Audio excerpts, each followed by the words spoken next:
E aí pessoal, Felipe Siqueira na área. E já faz um tempinho que eu parei um pouco de compartilhar conteúdo por aqui. Como todos sabem, meu filho está crescendo e a gente precisa de uma atenção maior para ele.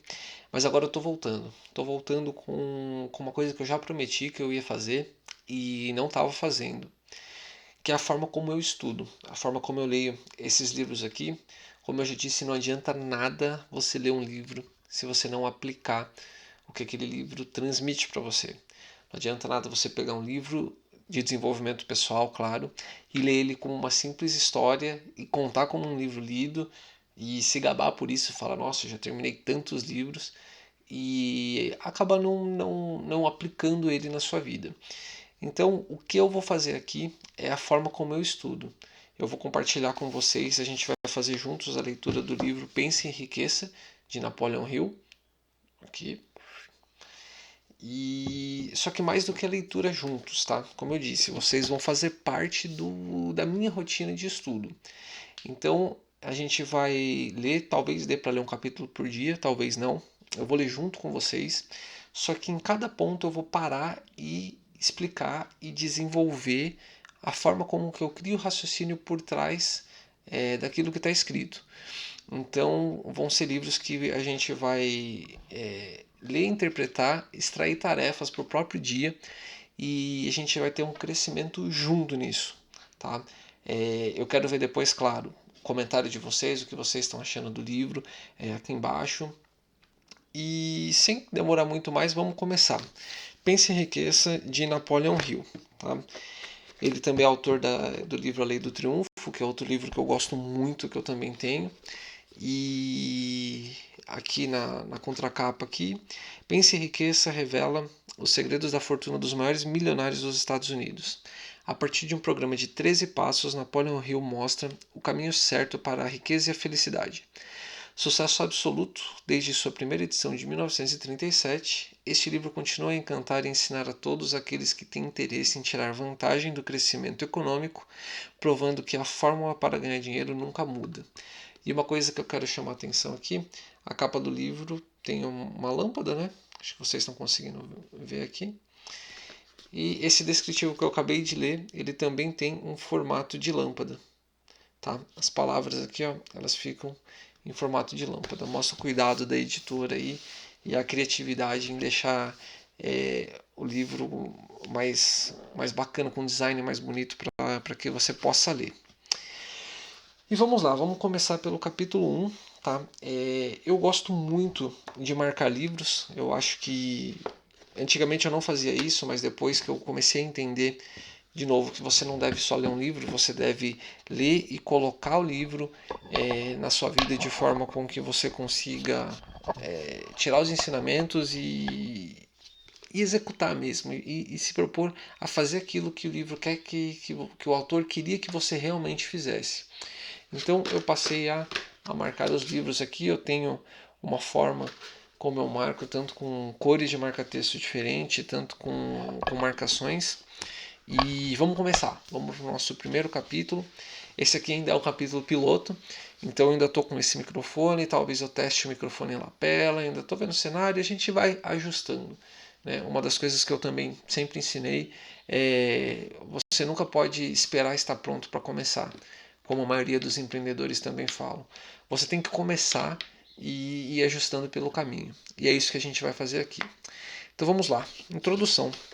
A história do homem que pensou e conseguiu virar sócio de Thomas Edison.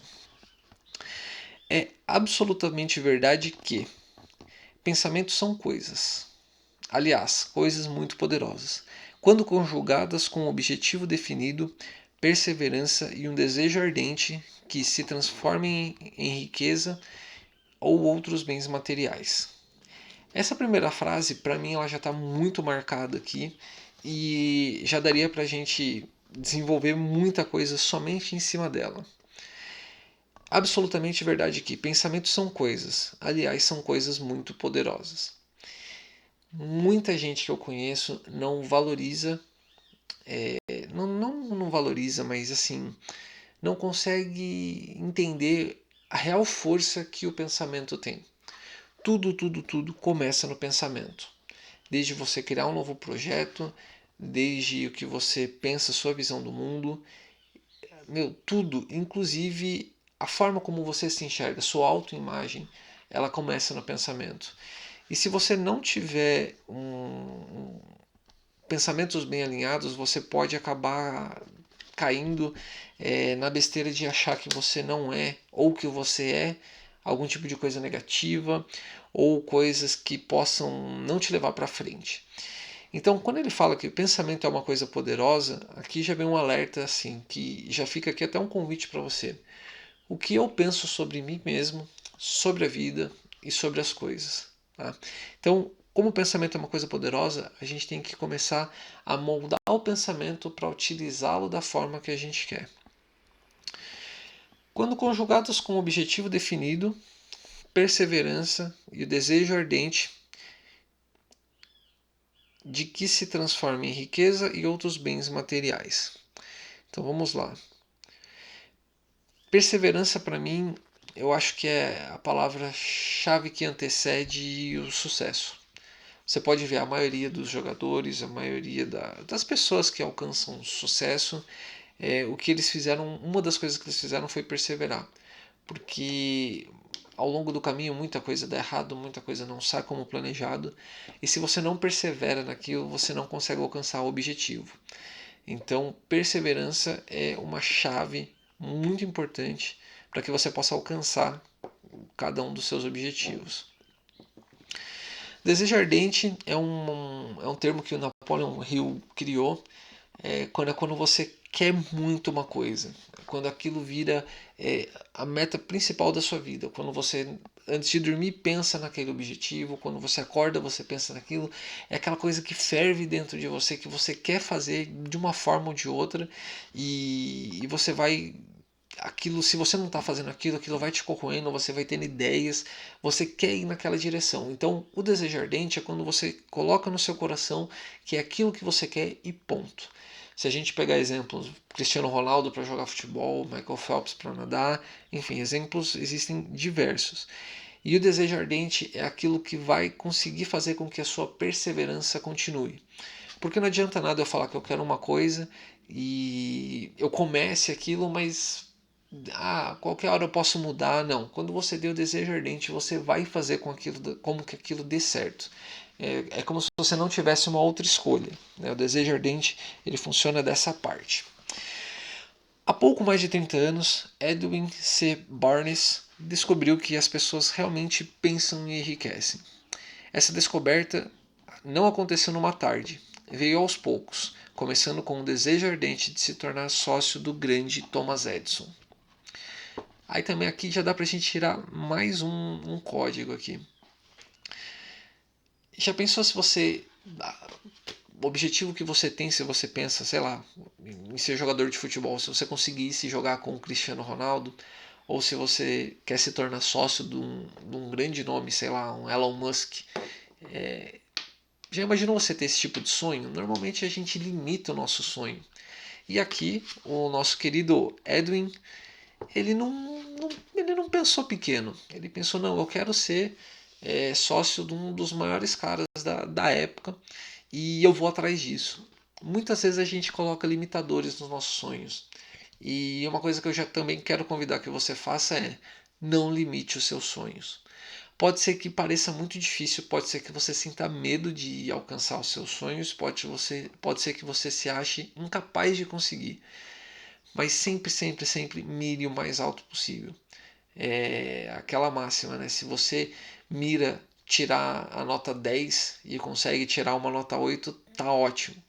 Agora, se você mirar, fica na média 6, pode ser que você tire uma nota 4 e pode ser que seu resultado não seja o esperado. Então, sempre, sempre, sempre, sempre sonhe grande. Uma das principais características do desejo de Barnes era que ele era definido. Ponto. De novo, se você lê isso, a gente está na segunda frase. Se você só lê isso como uma história, não faz esse tipo de interpretação, você perde o livro. Você perde a essência do livro. É como se você não tivesse lido. Aqui, de novo, a gente já consegue mais um código. Uma das principais características do desejo de Barnes era que ele era definido. O que Napoleon Hill quer dizer com isso? Ele quer dizer que se você tem o desejo definido, o seu cérebro, você consegue buscar a realização daquilo. Por exemplo, emagrecer não é um desejo definido. Ficar rico não é um desejo definido. Você tem que definir exatamente o que você quer fazer. Você tem que definir exatamente com números, com métricas, o que você quer alcançar. Qual que é aquele sonho que você quer? Se você falar, eu quero, sei lá, eu quero ter meu próprio negócio, isso não é um desejo definido. Você tem que definir o que você vai fazer, como você vai fazer, quais pessoas participarão disso, como você vai chegar até lá. Então, quando você tem um desejo, você tem que transformar ele, deixar ele definido, de uma forma que você consiga enxergar onde você quer chegar. Entendeu? Não adianta falar que eu quero subir uma montanha e não saber aonde que eu vou ir, que montanha que é, como eu vou me preparar para aquela montanha. Então, emagrecer, não adianta falar, eu quero emagrecer, ponto. Você tem que definir o quanto você quer emagrecer, o quanto você quer ter de dinheiro até o final do ano. Você tem que definir as coisas de uma maneira clara, que fique transparente para você. Quando o Edwin disse que quer se tornar sócio do Thomas Edison, era isso. Ele definiu o objetivo. Ele queria trabalhar com Thomas Edison e não para ele. Então, de novo, ele queria se tornar sócio. Observe todo o cuidado, a descrição de como ele traduziu esse desejo em realidade e você terá uma melhor compreensão dos 13 princípios que levam à riqueza. Quando esse desejo ou impulso de pensamento passou primeiro por sua cabeça, ele estava pronto para realizá-lo. Mas havia duas dificuldades no caminho. Ele não conhecia Thomas Edison e não tinha dinheiro suficiente para pagar a passagem de trem para Orange, em Nova Jersey. De novo, quando a gente sonha, a gente tem que sonhar grande. Às vezes vai dar medo. Ele não tinha dinheiro e como que ele ia, sem nem recurso nenhum, chegar num dos caras mais tops daquela época. Só que essas dificuldades seriam suficientes para desencorajar a maioria das pessoas de qualquer tentativa. Mas esse não, era um desejo comum. Mas esse não era um desejo comum. Ele estava tão determinado a encontrar uma maneira de realizá-lo que acabou optando por viajar como bagagem desconhecida para os não iniciados. Isso significa que ele foi para este Orange num trem de carga. Então não sei se você já viu aqueles filmes que o pessoal, mais antigos, né? O pessoal vai no trem junto com um monte de caixa, de mala, naqueles trilhos lá no fundo do trem. E ele conseguiu ir como um desconhecido. Junto ele chegou na cidade onde Thomas Edison estava. Ele se apresentou no laboratório do Sr. Edison e anunciou que havia chegado para fazer negócios com o inventor. Anos depois, comentando sobre seu primeiro encontro com Barnes, Edison falou: ele ficou ali na minha frente parecendo um vagabundo comum, mas havia algo na expressão dele que dava a nítida impressão que ele estava determinado a conseguir o que queria. Uma coisa muito interessante dos livros de Napoleon Hill, eu aprendi isso lendo o livro Mais Esperto que o Diabo, é que ele consegue.